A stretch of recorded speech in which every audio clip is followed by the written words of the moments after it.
په سویلي افریقا کې د پوهنتون یو استاد وایي د یو ملت له منځه وړلو لپاره یرغل او لښکر لیږلو ته اړتیا نشته. یوازې د ښوونیز او روزنیز نظام کچه یې ټیټه کړئ او شاګردانو ته د تقلب، فساد او نقل اجازه ورکړئ.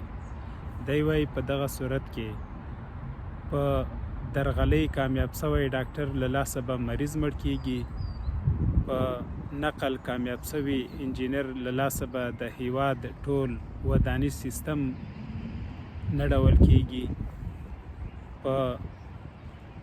واسطه کامیاب شوی اقتصاد پوه به د ملت اقتصادي نظام تباه کی، په درغلۍ کامیاب شوی قاضي به عدالت له منځه یوسي او په نقل بریالی شوی عالم به انسانیت محو کړي. هیله ده چې د هیواد اوسني چارواکي به د ښوونې، روزنې یا تعلیم او تربیې په ارزښت